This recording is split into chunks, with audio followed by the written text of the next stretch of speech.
Hi, everybody. I'm Matt. And I'm Steve. And this is Marvel Reread Club.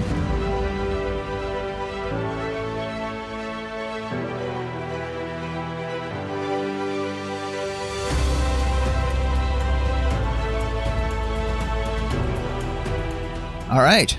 So, sorry, I feel like my mouth sort of caught on reread there. I sound kind of like Scooby-Doo.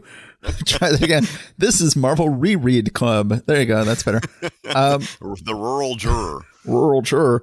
So, everybody, we are back. We are here to discuss the second part of the books of July 1968, but this time we have a guest. We've got an absolutely fantastic guest, a penciler from way on back. We have Jamal Igle, who has penciled no shortage of great books. Jamal, welcome. Thanks, guys.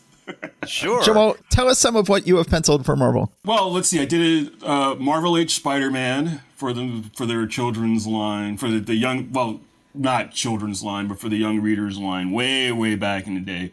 I was also the penciler on New Warriors, and I also penciled Iron Fist Wolverine for them. And I think if I remember correctly, I did like a half issue of Iron Man at some point. Yeah. Okay. Yes, I know that most of your career has been outside of Marvel, but since we are a Marvel-centric podcast, we figured we would ask that. What are some of the other things you've been working on over the last few years? I know you've worked on Molly Danger and The Wrong Earth. Right. Do you want to talk about either of those things for folks? Oh, absolutely, all the time. So Molly Danger is a series that I created and published through Action Lab Entertainment when they were still active, but it was one of the early, I guess they consider really successful Kickstarter campaigns of the early 2010s. I also co-created The Wrong Earth with writer Tom Payer of Legion of Superheroes, Vertigo, Our Man fame.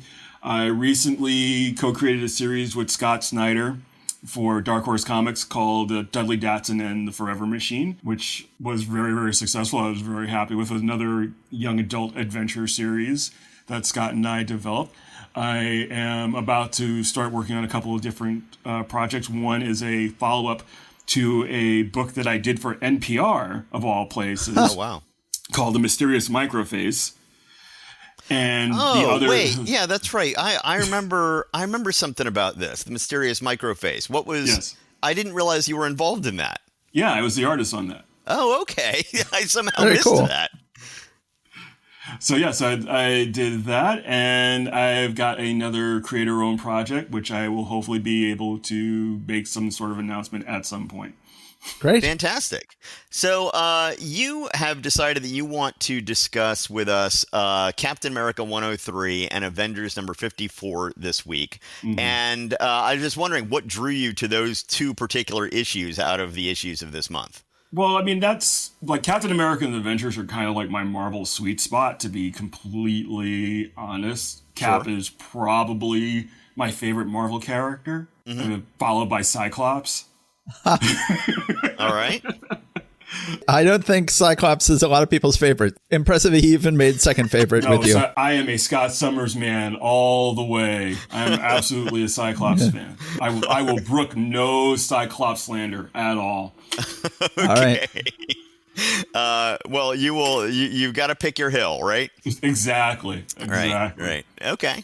Let's see. Any other preliminaries we want to get into here before? Well, I would just want to say we've been trying to get you on as a guest on this podcast for at least a couple of years here. I am elusive. I am slippery. Yes. So I'm glad we were finally able to get you on. Yes. Well, I'm happy to finally be able to do it. I actually have some free time carved out to do it. Nice. Nice. Yeah, I just met you once when I was hanging out with Steve at a convention a long time ago, and you were fun to hang out with then. And but I know you two have worked together at various times over the years. And no, we actually haven't. Have you never inked Jamal? Yet. No, I've never inked Jamal. We've admired each other from afar. Admired each other from afar. Okay, but you guys have just hung out together at conventions and stuff like that. Yes. Yeah, I just very briefly got to do that. But that was, that might have been 20 years ago. That was quite some time ago.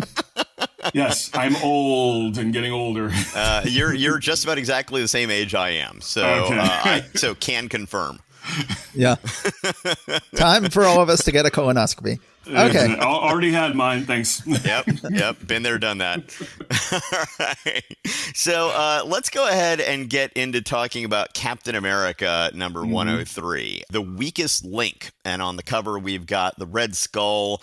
How would you describe what his position is there? He's not gloating, but he's glowering more. Glowering, thank you. He's really just kind of leaning in and like just the look on his face is like consternation, and he's just like overseeing the events on the screen. Right. Yeah. And on the screen, we have Captain America and Agent 13, who seem as though they're looking up at the Red Skull. And in the background, we have the, what are they called here? The Exiles. The Exiles. Thank you very much. Yes. So the Exiles in the past, we just saw in silhouette as he announced that he had a bunch of reprobate old retro, retrograde? No, retro. What's the word I'm looking for? Something about someone who was reprobate. Reprobate, that too. Reprobate, retrograde, something. There's a word for someone who once espoused an unpopular cause and still espouses it. I don't remember what that word is.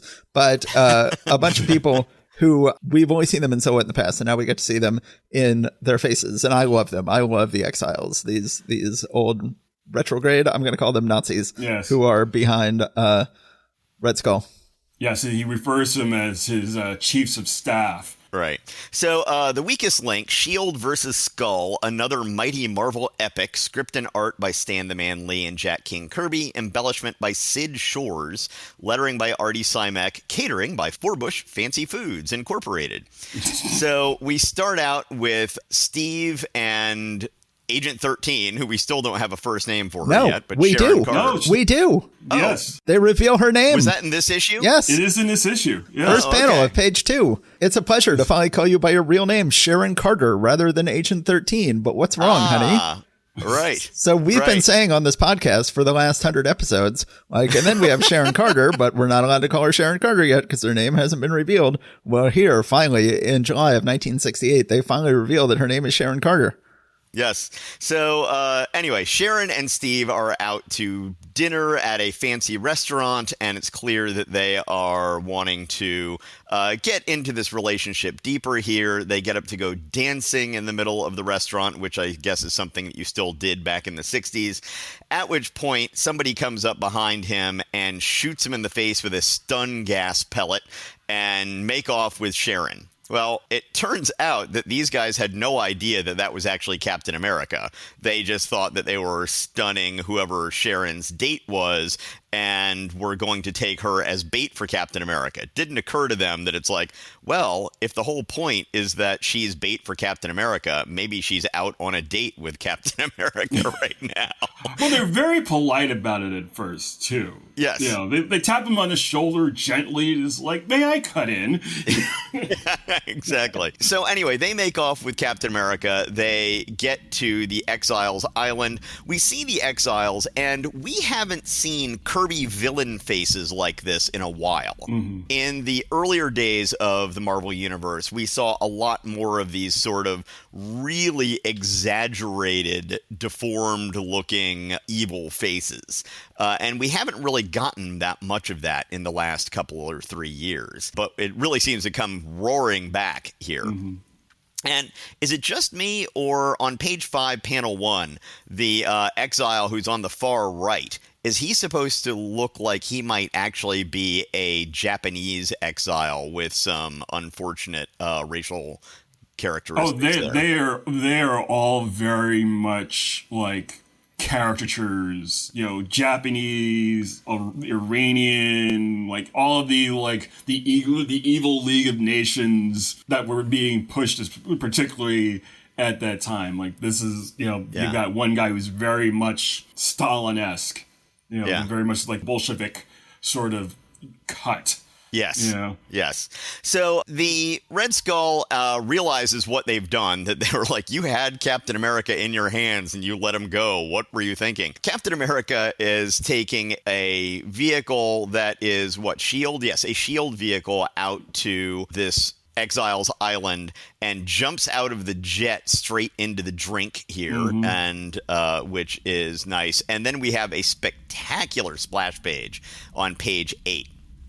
with Captain America swimming towards us with a little miniature rebreather or whatever you would call it in his mouth as he's swimming towards us through the deep. And just a really, really great image. We talked last issue about the killer kelp that was surrounding the island. Well, yes. We actually get to see the killer kelp in action here, trying to drown Captain America. But he has some kind of shock pellets stored in his glove, which he's able to use. We need to bring free those himself. back in the modern Marvel universe. Captain America should just walk around with shock pellets in his glove for just such an emergency. In the previous issue, he had like little finger blasters in his glove, and then he uses them once and then immediately gets rid of them.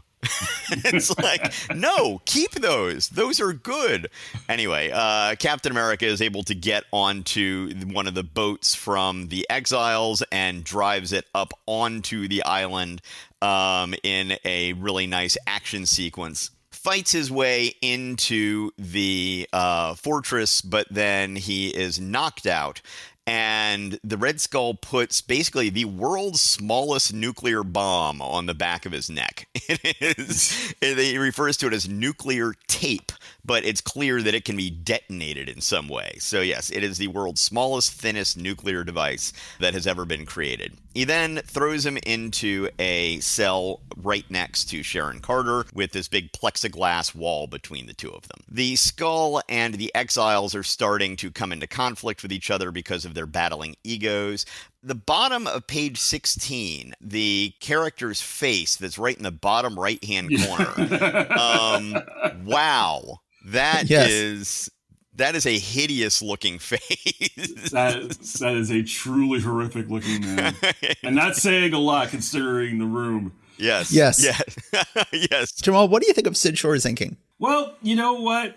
It's not bad. And you're at this point, like, you're really starting to see like Kirby's later Kirbyisms really kind of coming to the fore. Mm-hmm. I mean, he's not like leaving things out the way a lot of his other inkers, especially at that time, would have.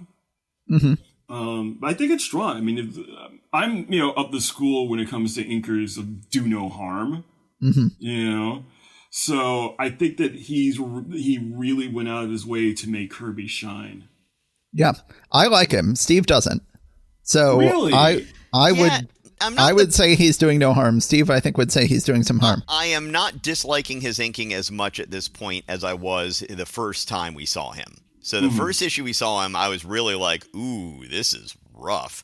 I don't know how much of it is that Sid has sort of gotten his feet under him a little better with Kirby inking, or if it's just that I've gotten used to it. But one way or the other, it doesn't really jump out at me at this point as something to dislike. But you know how it is when a team that hasn't worked together, get together for the first time. Like the first issue is usually like, not like not horrible, right? No, but I know exactly what you mean. Yeah, exactly.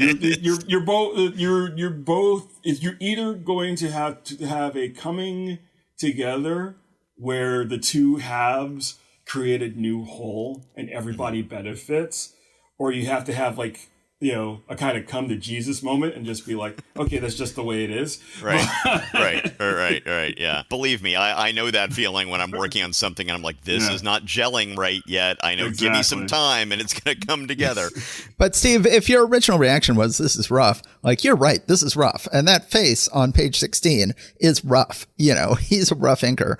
But I think that, it's a good kind of roughness. He's not Joe Sinnott. He's the opposite. Yeah. Yeah, he's not that polished, but it works. Yeah.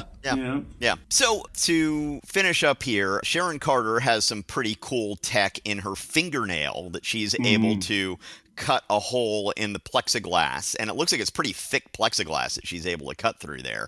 And then it's about 3 inches thick. She has, in different fingernails, she has different things. So under one fingernail, she has powdered corrosive that can eat through 3-inch thick plexiglass, and under her other fingernail, she has a micro flamethrower which can eat through a solid metal wall. Yes. Well, can we talk about the first mistake that they made? Okay. What's that? They left the man with his shield. Yes. Well, as it turns out in a little bit, the Red Skull's plan involves Captain America escaping and seeming to defeat him. So that does sort of track with where this ends up going. But yes, that happens all the time, and the police do that with supervillains too. They'll throw them in the cell with the vulture's wings or whatever, just sitting right there on him. Sometimes they'll have a little thing about like, oh yeah, we were on the phone with his lawyer about how we don't have a constitutional right to take away his wings or things like that. Exactly. Yes. So Captain America's trying to escape. He ends up in a fist fight with the Red Skull on the airplane tarmac. The Red Skull allows himself to be defeated. He makes that clear even before going into the fight. He doesn't say later, I meant to do that.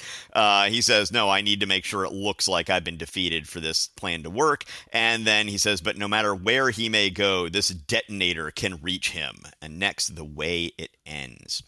So a couple of things that I just want to call out from along the way here. Page 12, panel 2. The goon in the foreground there. Yes. What is his relationship to the ground? He has none. He's floating away. He's just floating, floating away. You know, or bouncing along, something like that.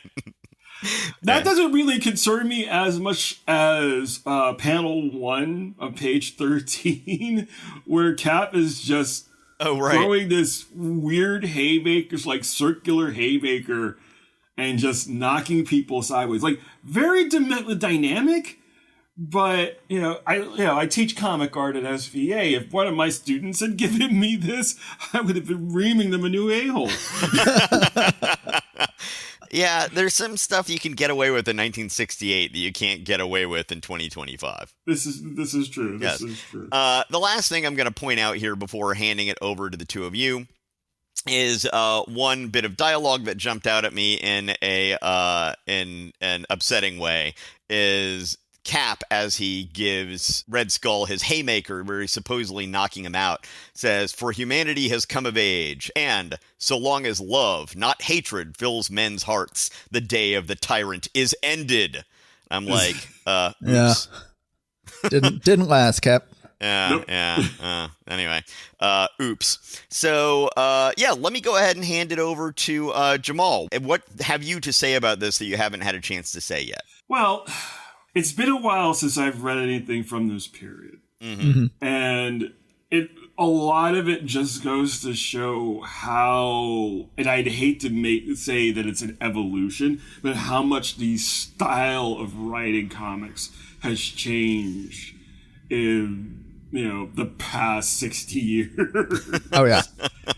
I mean, it really does suffer from massive overwriting. Like, we go back to page 12, and our floating goon, like, the guy behind him is like, why does he continue to resist? Does the foolhardy Captain America think he can survive against our combined might?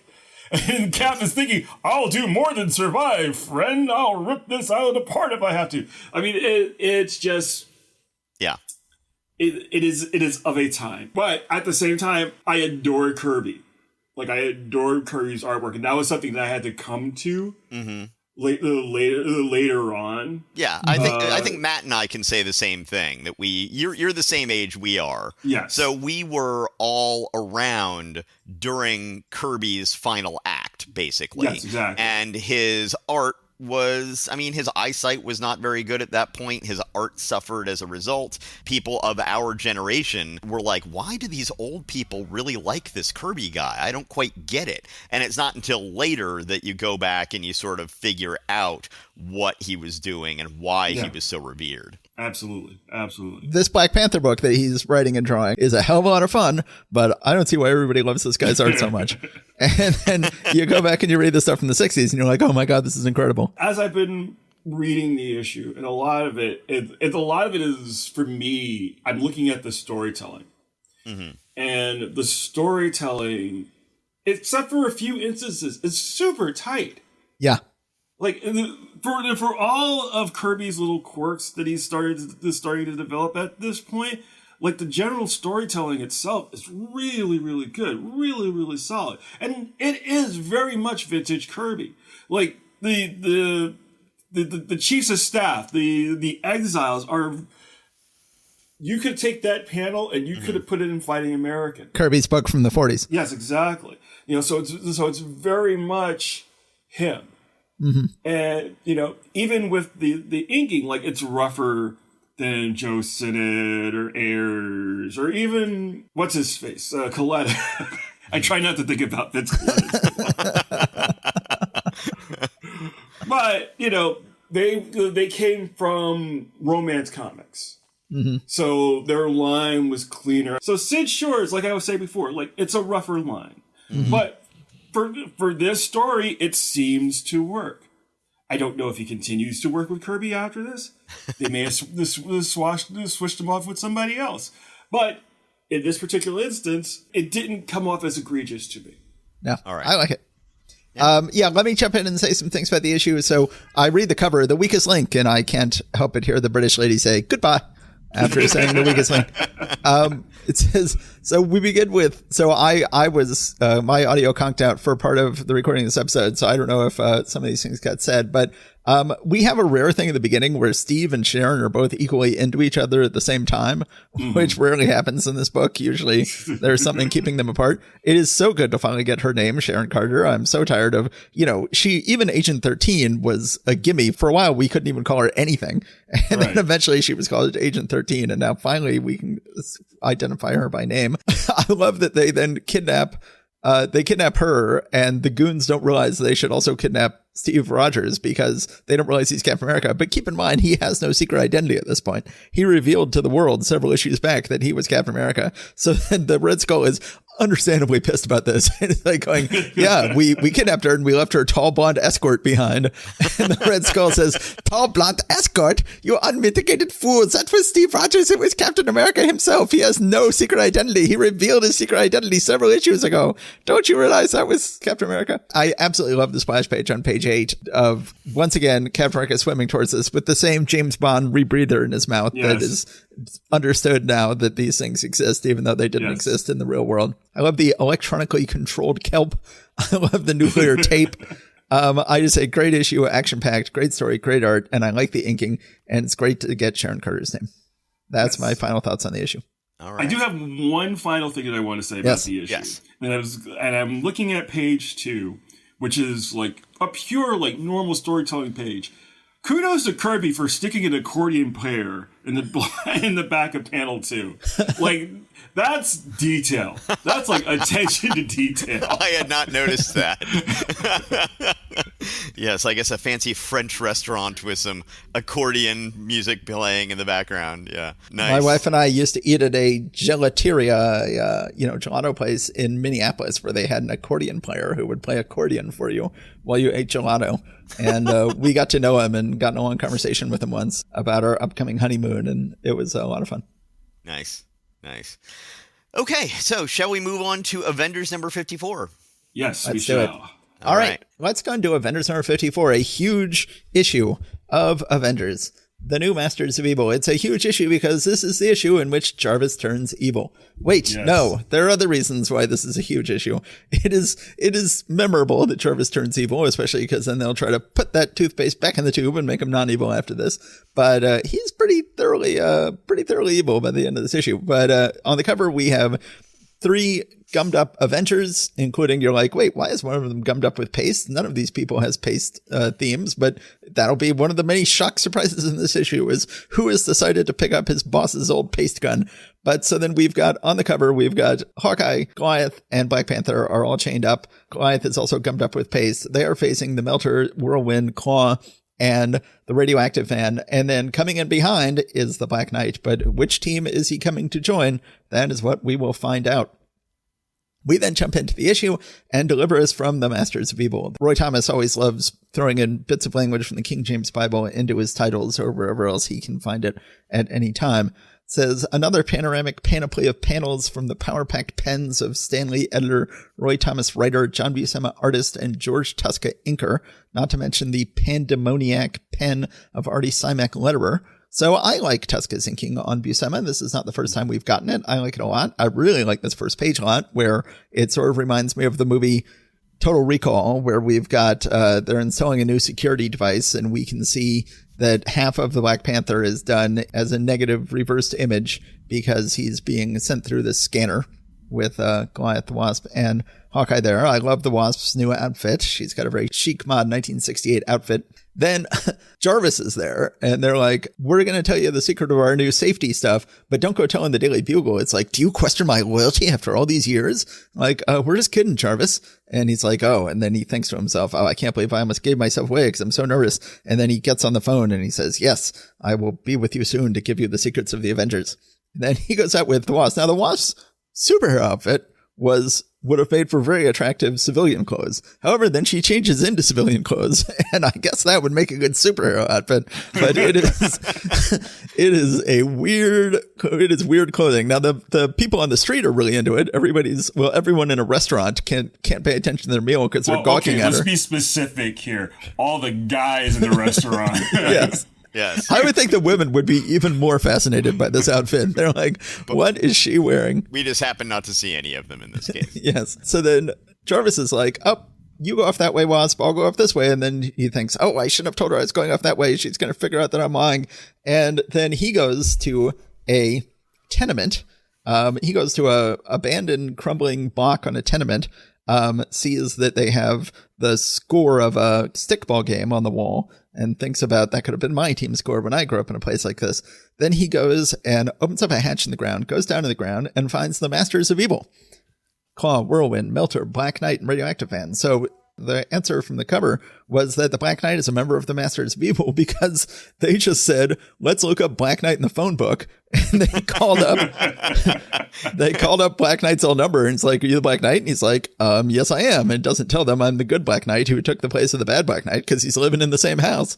And so it's like, yeah, I'll come join your group, planning to betray them. And then we see that they're all working for someone named the Crimson Cowl, who is wearing a big red flowing garb, including a cowl and a face covering, so we can't see who he is. I really like the look of the Crimson Cowl. Not a look that will stick around for a long time. We have brief flashbacks of Claw's origin and his animosity towards Black Panther. Radioactive Man has animosity towards Thor, who is no longer around, but we get a brief history of him, brief history of everybody. Jarvis confirms that in order to get money to take care of his sick mom, he is betraying the Avengers to them, tells them all about their security devices. The Crimson Claw goes ahead and shoots him with some gas, knocks him out. Crimson Cowl. Crimson Cowl. Claw. And then we get a brief flashback of the Black Knight about how he got the wrong phone number and decided to go ahead and go with it. Black Knight attempts to betray them, but they have figured out that he's actually a good guy, and they attack him. And then they go ahead and attack the Avengers using what they learned from Jarvis about the security stuff. Although, as it's been made very clear in past issues of Avengers, their security is terrible. And it's not at all hard to get into Avengers Mansion. And so they really needn't have paid off Jarvis to reveal all this stuff to them. But they did. I think they were finally getting their act together and actually getting some sort of security to the building. True. What I was taking this as. True. We saw that at the beginning. We see the Melter up against Hawkeye. And now, as always, the Melter melts some machinery above Hawkeye and has it fall on him instead of the Melter just trying to melt his face off, which you would think would be far more effective. We have Whirlwind versus Black Panther. Whirlwind, by the way, thinks about the fact that, like, oh, by the way, I'm still Janet Van Dyne's chauffeur, which apparently no one on the Masters of Evil knows. This is just still his little secret, where it's like, again, another reason you didn't need to get security if you already have access to the garage. But we get Claw versus the Wasp, and he defeats her. Then we get, bizarrely, we see Bill Foster again. I always like him. We see Bill Foster and Hank Pym working in the lab when the Radioactive Man comes in. Now, the Radioactive Man, as we've seen in flashbacks in this issue, can shoot radioactive bolts, which you would think would be all you would need to be an effective supervillain. But no, he's decided he needs something else. He used to work for Baron Zemo, who is now long dead, and he decides to take Baron Zemo's paste gun and to cover Bill Foster in paste and then cover Goliath in paste. And it's like, why not just shoot radioactive beams? That's like, you're called the Radioactive Man. That's your name. Your name's not Paste Gun Man. Why are you doing this? And so then they go ahead and truss up the Avengers. And then they contact the Crimson Cowl, and the Crimson Cowl is like, that's great. Oh, by the way, it's time for me to reveal who I am. But wait, there's two Crimson Cowls. He's like, that Crimson Cowl you were talking to before rips back its face mask and says, oh, it was a robot. The robot who is still unnamed at this point, but we, as good Avengers lovers, know is Ultron. This is the first appearance of Ultron. And then they're like, wait, so one of the Crimson Cowls is a robot. Who are you, other Crimson Cowl? And he says, I am Jarvis. So apparently that Jarvis, who was interacting with the Crimson Cowl before, that was all an elaborate pantomime where he was having his own robot gas him so that then he could take over and reveal that he is the real Crimson Cowl, which is a lot of theater. I'm not sure if he needed that much theater. I'm not sure if this was, if I'm not sure who he was doing all that theater for. If just to, relive his old Rada days or something like that. But anyway, so then that is the end of the issue. It is a crazy issue. And I got to say, a very underwhelming introduction of Ultron. If you would think, if it had just been revealed at the end, the Crimson Cowl, am secretly the evil Ultron robot. That would have been much more satisfying than just briefly having the Ultron robot's face revealed, unnamed, and then revealed, no, it's really Jarvis.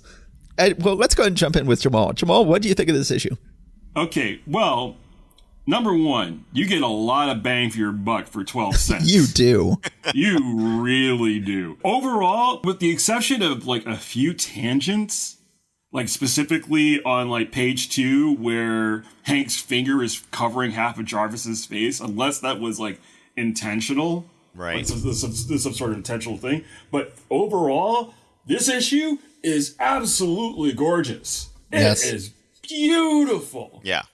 The combination of Buscema and George Tuska, mwah, chef's kiss. Absolutely gorgeous. One of the things that Matt did not mention in his summation that I feel like I should bring up is the fact that everybody got taken down in very elaborate ways except for the Wasp. Oh, yeah. The Wasp basically had the door slammed in her face as she was flying. Yeah, and knocked herself out. She deserves better than that. Entirely typical, unfortunately. Yeah. So meanwhile, Jamal, I just wanted to point out for our listeners, when you just said, apart from a couple of tangents, you weren't talking about tangents story-wise. You were talking about artistic tangents. Yes, artistic tangents. And can you just give someone a very quick, one-sentence explanation for what that is? Tangent artistically is when 2 points of a drawing unintentionally touch each other and they connect in a way that's not intended to. Essentially, you want to try to either separate the two elements, or you want to have one element break the plane of another so that you create the illusion of one thing being behind the other. So there's a few tangents in here, and I just kind of chalk that up to, speed and time and whatever. I mean, this is, Marvel in the 60s. So these guys were cranking these things out. Right. Mm-hmm. Okay. Thank you. I just wanted to make sure that folks were clear on what you meant by that. So again, still, you have the same late 60s Marvel verbal diarrhea. There's a lot, clearly Roy Thomas was getting paid by the word, but it is full. It is a very, very full story that moves very, very quickly.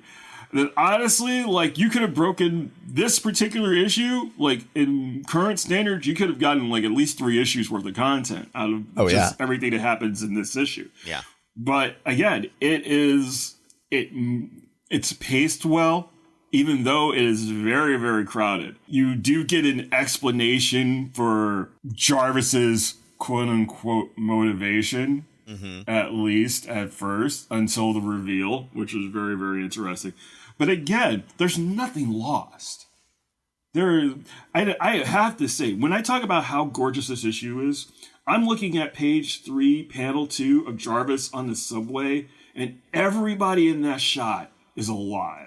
Yeah. Yeah. Everybody is the living, breathing human being. Yeah. John Buscema is really great with that kind of stuff. Oh, yeah. Absolutely. Absolutely. And then on panel 4, you get this great 3/4 splash of the Masters of Evil all looming towards the camera. It is absolutely gorgeous. Yeah. Yes. Yeah. All right. So, as for me, I'll just go ahead and throw in my 2 cents. Right at the beginning, when they're first setting up the security stuff, Hawkeye says, "Great, with all the villains who've gotten in here lately, this place was starting to look like open house." And I'm like, self-awareness. I'm like, well, but I'm like, yes, like you, Hawkeye. When you were a bad guy, you joined the Avengers by just barging in the front door, tying Jarvis up, and then saying, "Hey, I'm your new Avenger." Right? So, you are the problem. You are the problem. It's me. Hi, I'm the problem. It's me. So, at one point, Hank says, "Great guy, Jarvis. I'm glad Tony Stark loaned him to us," which I don't like that phrasing. Hey, how about had him work for us? Had him, I don't know. Something. No, 2 staffs, 1 salary. That's all you get. Right. At one point when the Wasp is about to head out at the same time Jarvis is, the Wasp says, "Off on an errand, Jarvis?" And he says, "Why, no, this is my afternoon off. I hope you haven't forgotten." She says, "Forgive me for sounding shrewish." And I'm like, well, A, you weren't really, and B, shrewish? Okay.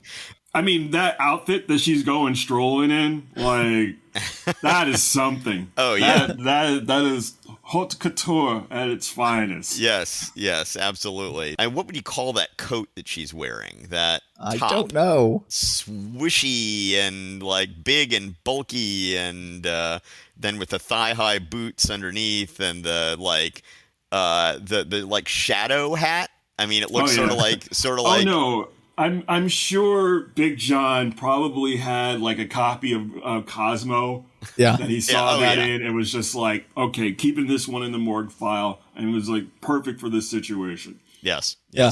And yes, the fact that the original Masters of Evil had an address file that had the Black Knight's post office box in it, and B, that the people who are now running the Masters of Evil had access to this address, and it's like, oh, good, they're making sure that they aren't losing things in institutional memory here. Exactly. Listen, if you keep everything on an index card, you never lose anything. Exactly. So anyway. They backed it up to the cloud, Steve. They had the old login password for Masters of Evil. Surely one of these people must have known it. Radioactive Man, in addition to keeping the paste gun, also kept the cloud login password. Yeah, and was like, "Hey, Crimson Cow, if you want to recruit some members, I can give you our old email list."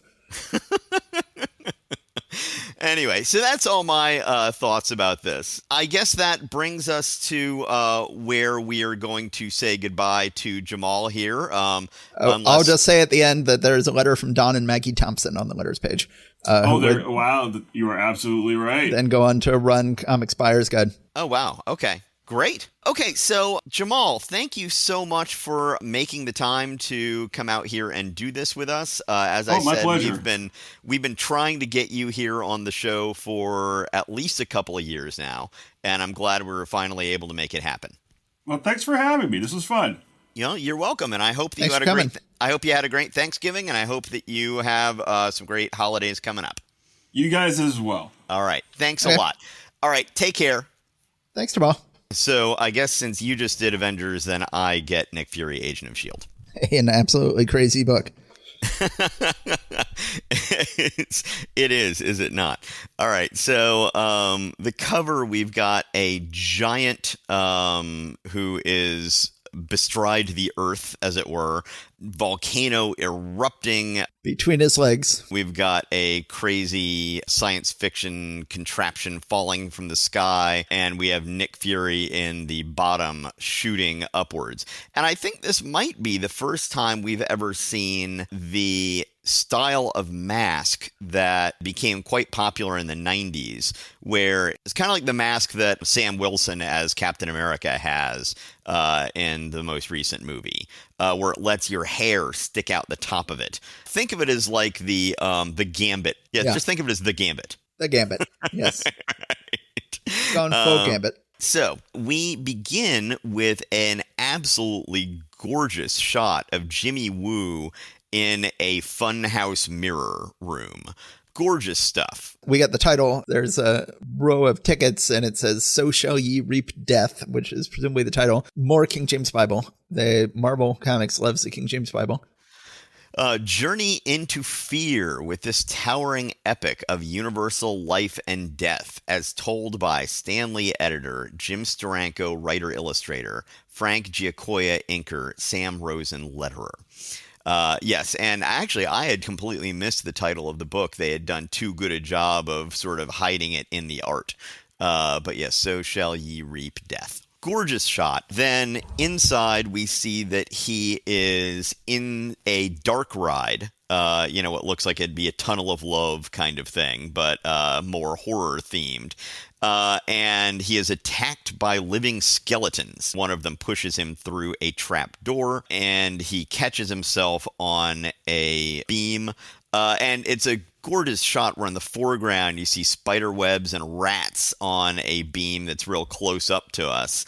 And we see a really forced perspective view of Jimmy Woo there as he's hanging on to this beam. But then poison gas comes in, so he ends up dropping himself down into the water at the bottom. He swims into the water and finds that there's a crocodile that he's got to fight. He fights the crocodile, whips off his tie, and then ties the tie around the alligator's mouth, which is, if I can only subdue the beast with my tie, which takes some work. I don't know if you've ever done that. I've had to do it a few times. It's hard.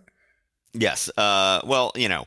I know that when we visit Hilton Head Island, there are lots of signs that say "Don't feed the alligators," and so we would always tell Alexa that she was not allowed to get eaten by the alligators because it was illegal to feed the alligators. Yes. So therefore, yes, I've had to tie up the noses of several alligators to keep them from eating my daughter.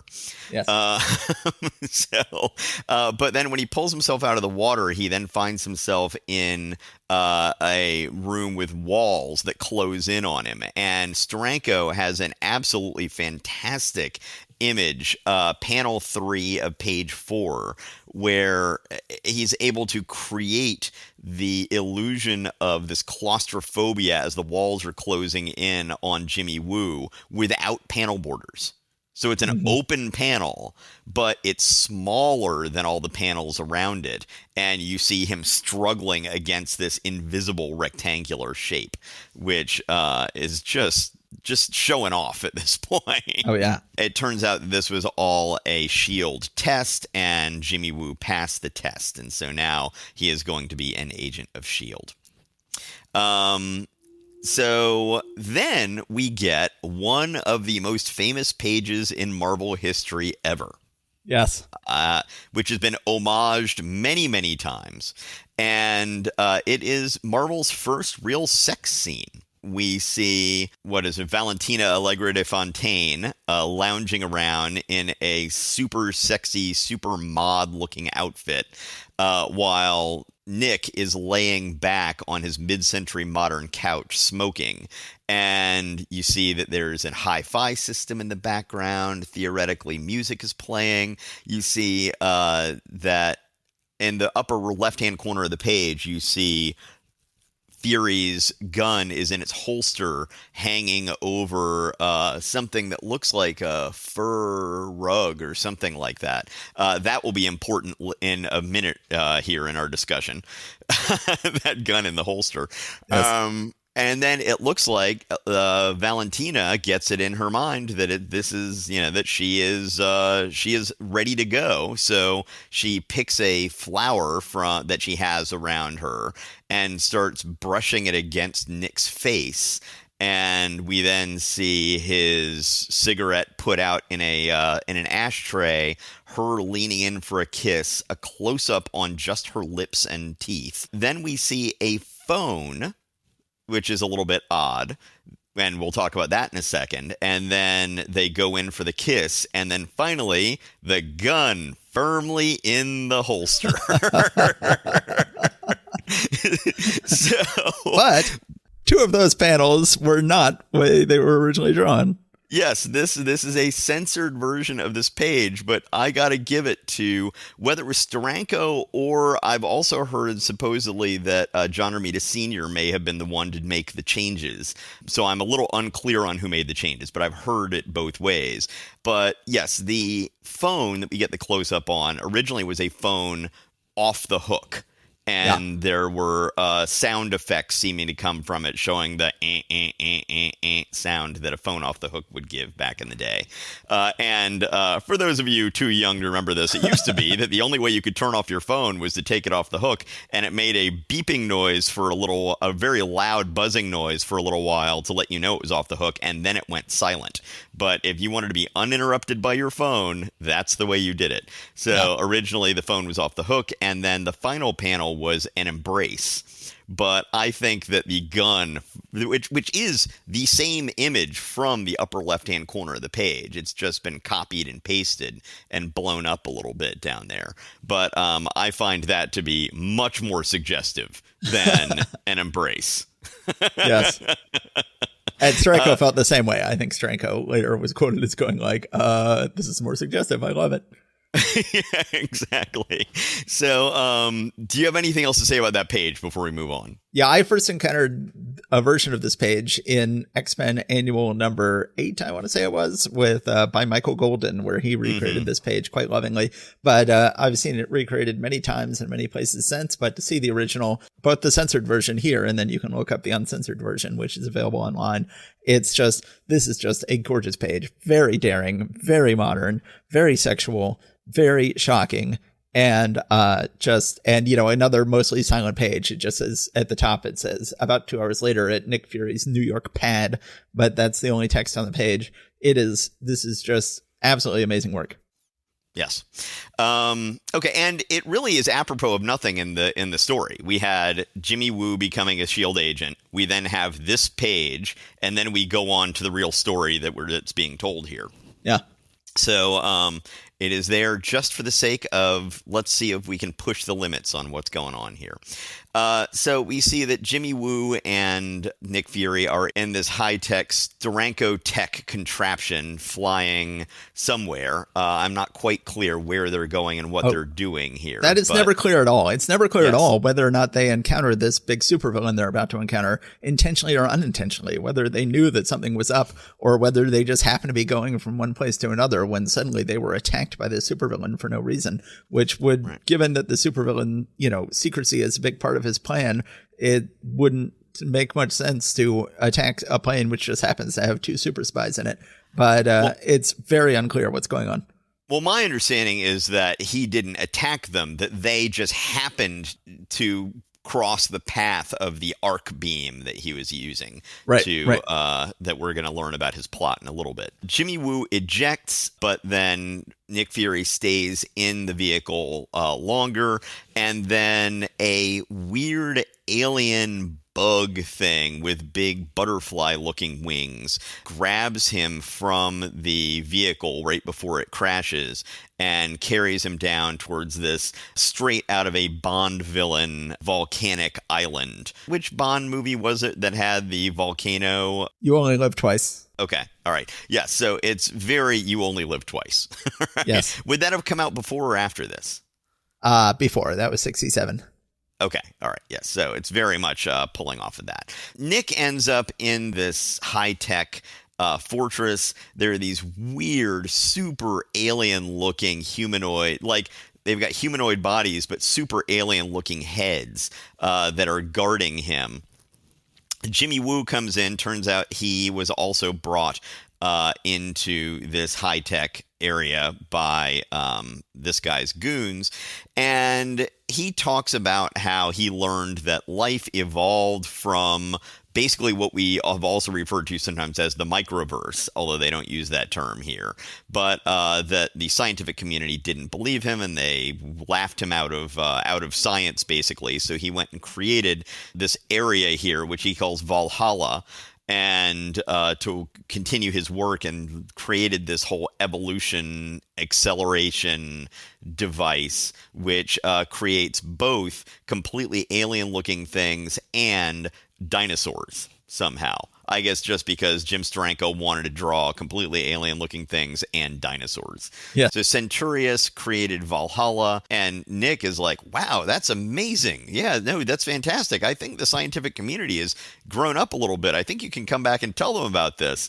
And he's like, oh yeah, so the next part of my plan is I'm going to take all these beings that I've created and I'm somehow beaming them up to this satellite that's going to be up above the Earth. I will then destroy all life on Earth, and then we will start over again with my creations. It's called the Automated Rebirth Colonizer, which of course is abbreviated to ARC. So he's putting all this life on an ARC so that he can then repopulate the Earth after it is cleansed. So that's not good. Jim Steranko made the choice to have this particular supervillain be a black man, and he really draws him as a black man. He doesn't draw him as, hey, here's a white guy who happens to be colored that weird gray color.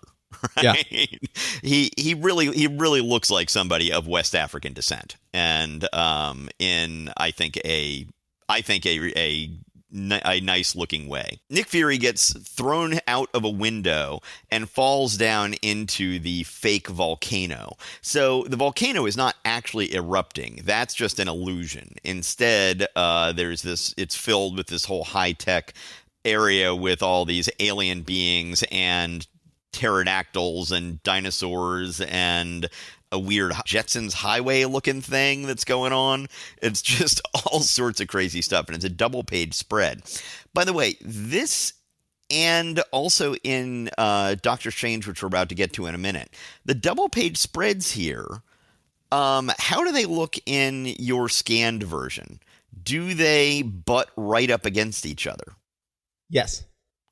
I believe this might be the first time that they've figured out how to do that, and they've done it in two separate issues that we're going to get to in the same episode. Yeah, and I think it's not a coincidence that it happens on page 12 and 13 of both issues. Ah, yes, that's a very good point. It had to be the middle of the staple. Yeah, because it was so inaccurate where the staple was going to show up that that's the only way you could do it. But in order to pull this off, there are these days, well, I don't know, these days it's all electronic, but in my era of working in this stuff, there were actually instructions on each comic book board that showed you where you needed to X-Acto knife cut each of the two different pages in order to be able to butt them up together and tape them up so that the art would sync up correctly. This must have been the first time they basically figured that out, right, and implemented it. But yeah, just absolutely gorgeous double page splash.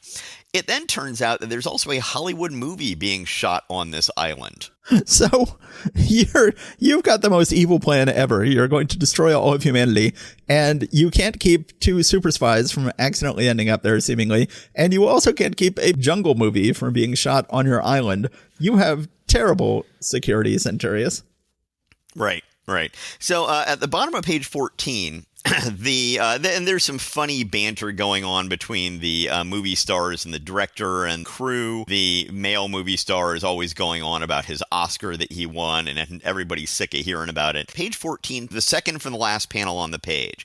This is one that Jim Steranko talked to me about when I spoke with him a year and a half ago at Heroes Con. He was saying that the director is speaking to the female star and saying, now, Tiffany, just relax, sweetheart. We'll shoot some of Kong's footage meantime, okay? And she is just responding with a speech balloon of icicles. Like, that's all it is, a speech balloon dripping with icicles.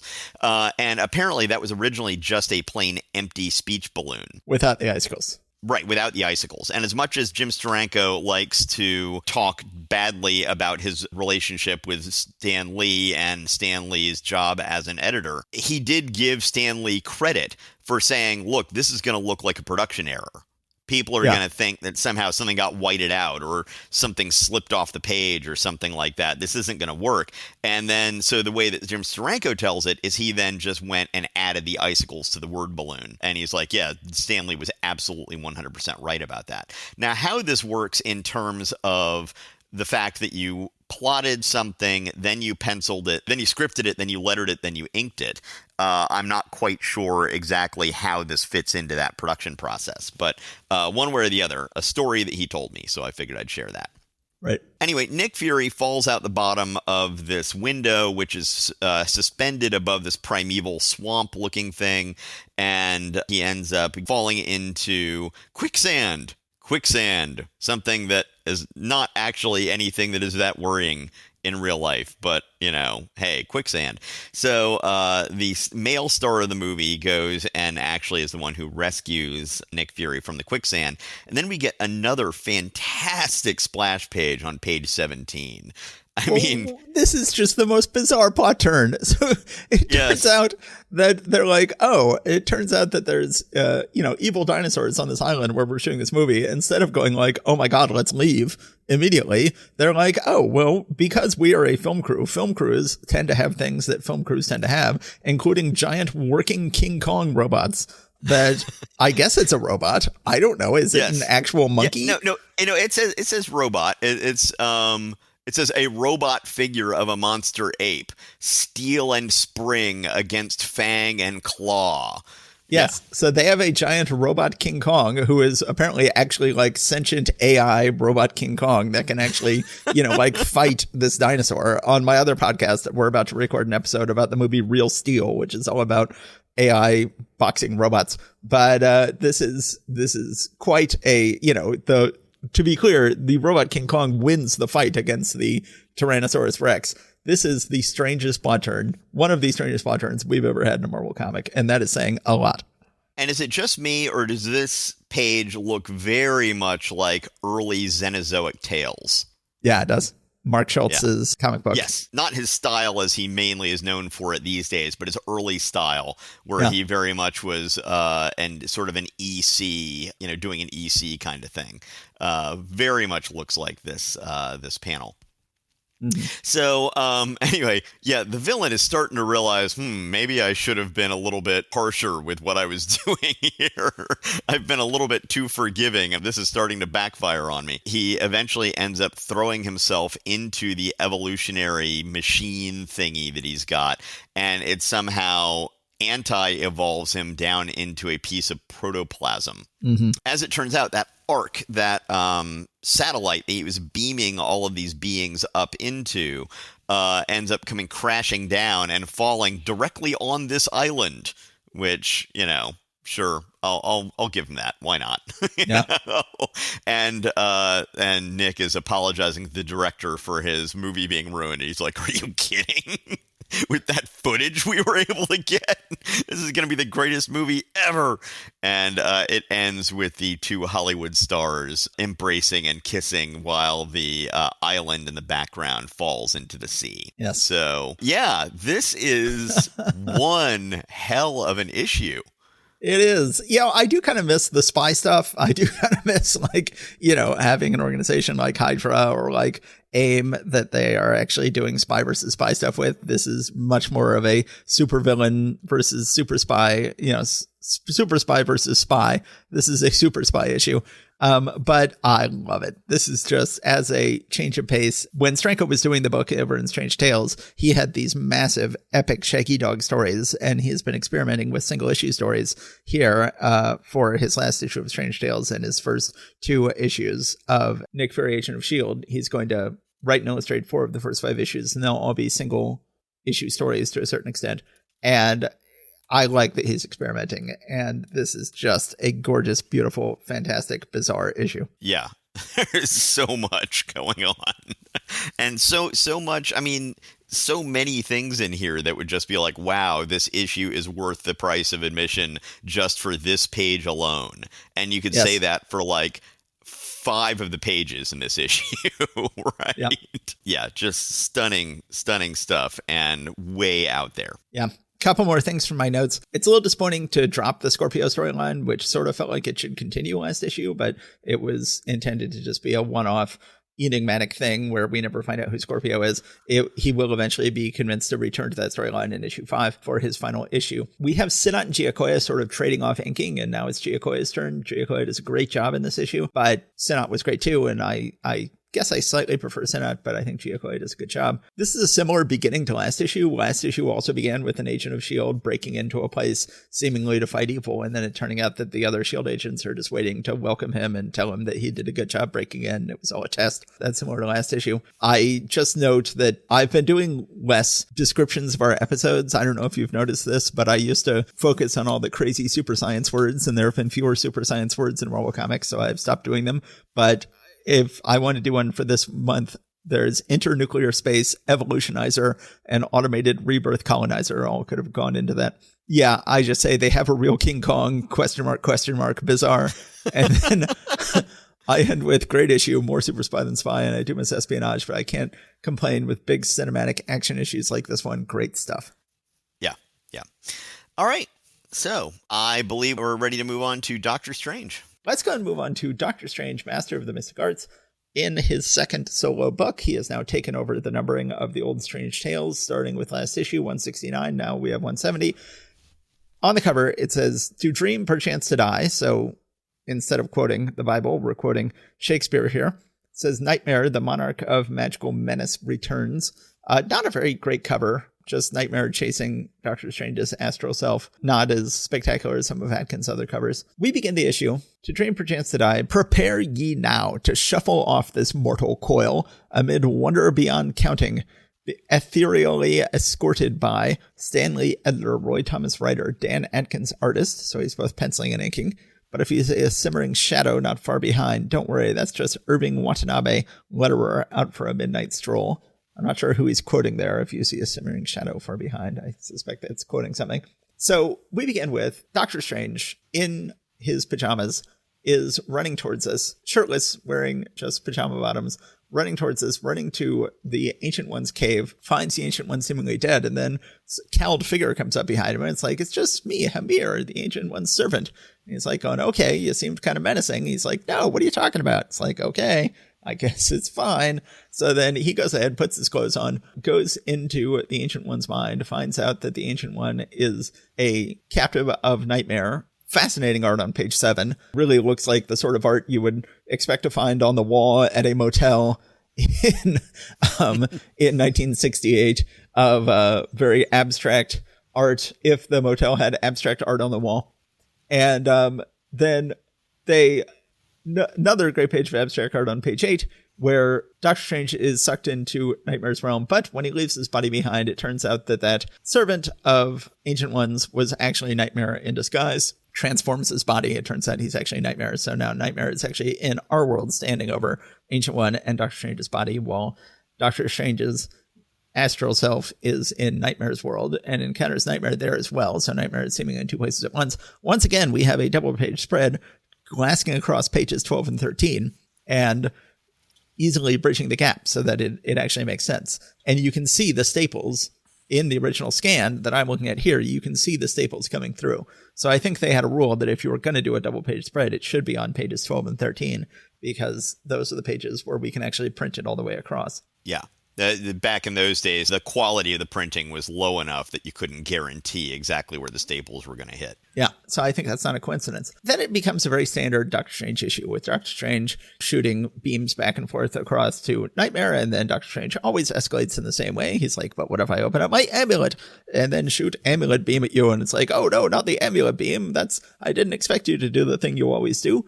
And then they just shoot beams at each other for several pages, and then Doctor Strange eventually wraps up Baron Mordo in his cloak. Baron Mordo decides to fade away back to his own world, and Doctor Strange reunites with his body and reunites with the Ancient One. This is not a great issue of Doctor Strange. This is an old hat villain doing old hat stuff while Doctor Strange defeats him in old hat ways. I do like the art quite a bit. I think it is beautiful penciling and inking by Dan Atkins, but he's not getting to excite himself as much as he has in some of his recent issues. And this is just all very rote and normal Doctor Strange stuff. A perfectly fine issue, enjoyable enough issue, but nothing spectacular about it. What did you think, Steve? Yeah, I found it was a little bit flat. And I think part of it is that we didn't really get some of the psychedelic backgrounds. There was a lot of opportunity to have more of that, and we just didn't get much. What we did get was pretty, I guess rote would be the right term for it. Oh, yeah, this is kind of what a dream dimension background should look like. Rather than looking at it being like, oh man, that's what a dream dimension background should look like. You know what I mean? It's fine. It's fine. Everything's fine. It's all fine, right? It's all fine. Our family quotes many, many different Michelin Web Look skits.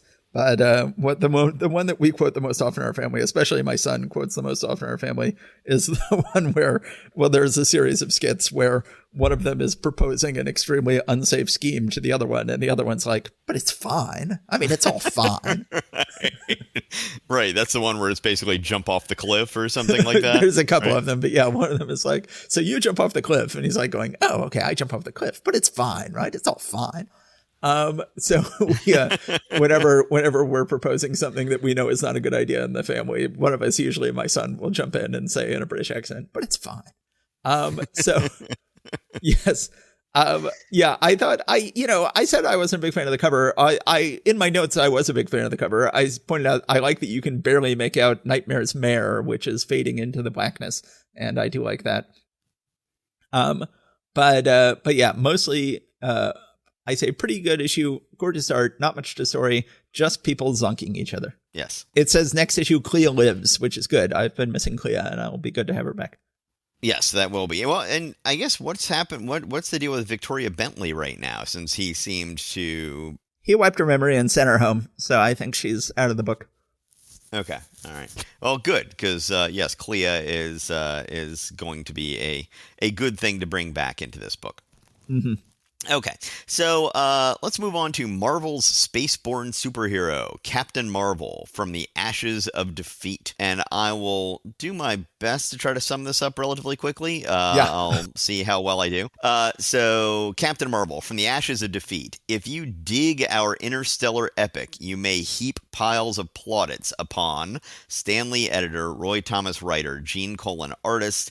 If not, send all gripes to V. Coletta inker and Artie Simek letterer. They collect stamps. So I do find it's like, hey, if you don't like this, go talk to Vince Coletta. Yep. So we start out with the Super Skrull is carrying the exhausted body of Captain Marvel into his ship, takes the helmet off, which helps Captain Marvel to breathe, and so he's wondering, like, okay, what's going to happen first? Is the Skrull going to kill me, or am I going to suffocate? The Super Skrull is able to look into his mind and basically ends up getting a recap of the last several issues to see what's going on.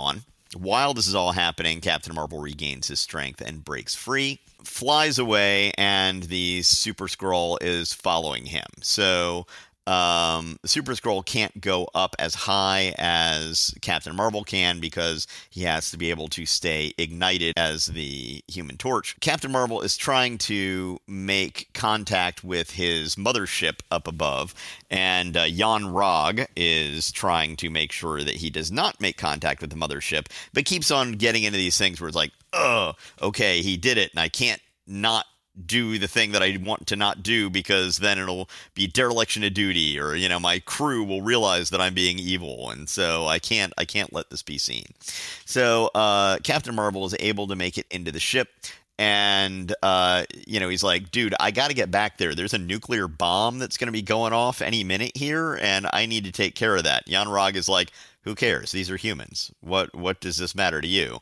And Captain Marvel's like, okay, well, I'm going to invoke my right to personally contact the Imperial Minister, a right I share with you on any mission outside of the Kree galaxy itself. And so he contacts this Kree intergalactic minister and pleads his case to go down there and stop the nuclear explosion. The Kree galactic minister is once again like, we don't care about humans. Why do you care about this nuclear explosion going off? However, I do want to make sure that you can defeat the Skrull because we don't want to let the Skrulls get a foothold in this planet where we've got a sentry. I'm glad that you are summing up this issue because I could not follow everything you just said.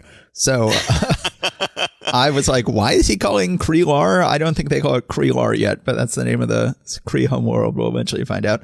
I couldn't figure out why he was calling them, but you just summed it up well. So let's go with that. Okay. Well, the next thing is we see the Super Skrull is carrying the tube, which we know has a nuclear bomb in it, but he doesn't, with him onto the army base, transformed into Walter Lawson. And they're like, hey, where's your ID? He's like, I didn't bring it with me. Yeah, you can let me in. And then the general, or whoever the commanding officer of the base is, comes by with Carol Danvers next to him and is like, oh, no, I recognize him. He can come on with me. So, and then at one point, ambulance goes by, and the Skrull, as Walter Lawson says, that vehicle, General, where is it going? It's like, vehicle? You mean the ambulance? And this actually is an ambulance that's going and picking up that hotel clerk that ended up falling last issue that we didn't ever hear anything about what happened to him. Well, we see it now. Page 15, panel 6. I want to point out that this is good Coletta here. Carol Danvers' face is much more Coletta than it is Colin. And this is the Coletta that I really liked as a kid. Yeah. Which I mainly knew from Dazzler. Yeah. So let's see what happens here. He talks to the brass and ends up heading back out onto the tarmac of this airbase, at which point Captain Marvel scoops him up and flies up into the sky. And it looks at first like the nuclear bomb ends up going off because there's a big flash in the sky. And they specifically say, the MPs who are down below, that blinding light, like the flare of an A-bomb. And of course, there is an A-bomb which is about to be going off, so that seems perfectly reasonable. But then the other one says, it ain't an A-bomb, Charlie, or we wouldn't be around to discuss it. But then what in blue blazes is it? Well, it was the Super Skrull going supernova, as it were. So they continue to have a big fight. Then the Super Skrull suddenly remembers that he has the power of super hypnotism, and which the footnote says was indeed enumerated as one of his powers in Fantastic Four number 18. So he's about to use his power of super hypnosis on Captain Marvel when Captain Marvel is able to move this weird mirror thing right at the Super Skrull. So then the Super Skrull ends up super hypnotizing himself. At this point, Captain Marvel can go and deactivate the atomic bomb and then gives the Super Skrull an order to go out to the farthest reaches of space, never to be seen again. Next, a momentous decision, not to mention the senses-shattering Submariner. Yes. So, well, I think I did a pretty good job getting done with that one relatively quickly. Yes, good job. What thoughts do you have on this issue? Well, I can say the end of my notes is pretty lame issue, pretty bad art. Hypnotize himself ending is kind of fun. This issue it's fine. The art is I like fine. The cover. Let's start with the cover. So we've got Captain Marvel strapped to a table while in the extreme foreground, Super Skrull is manipulating things, but Captain Marvel's chest is bigger than Super Skrull's chest. Captain Marvel's chest, which is about 20 feet away from us, is bigger than Super Skrull's chest, which is about 3 feet away from us. So that's odd art.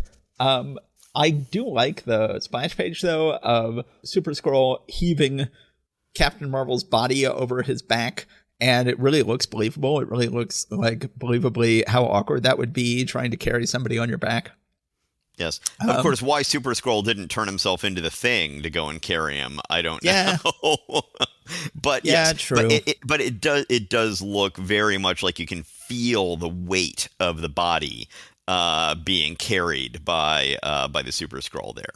Yeah, I like it.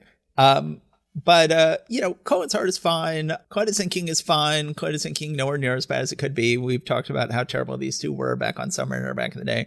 Nowhere near that bad. Having the fight go back up into the Yonderong's ship is fine. I've said before that I like how the nuclear bomb gives this whole storyline higher stakes, and diffusing it at the very last second is fun, and getting the Super Skrull to hypnotize himself is fun. I guess I'm talking myself into this issue. I like this issue fine. All right. Yeah, it got some things to recommend it, but overall, I don't think that Colin is a good fit for this book. I think that's the main problem that's going on here. Just, I don't know why, but he just doesn't seem to be a good fit for this book. Maybe it's just that I don't like Gene Colan's high-tech stuff. No, true. Anyway. All right. Well, any other thoughts on this or on any of the other books we've talked about before we sign off for today? No, I think we've done a lot of talking today. Thanks so much to Jamal Igle to come on and join us for the first 2 books. And I'm glad that we got to discuss those books with him and that we got to discuss some more books with Adam. Thanks, everybody, for coming out, and we will see you soon. All right. Thanks, everybody. Take care. Stay safe out there. Bye.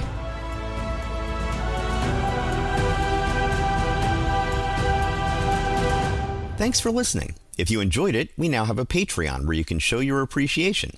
If you've got a few bucks, head over to patreon.marvelrereadclub.com to support us. Also, you can still rate and review us at your podcatcher of choice, and that would be greatly appreciated as well. You can find us online at marvelrereadclub.com, as well as Facebook, Instagram, Blue Sky, and Threads. See you next time.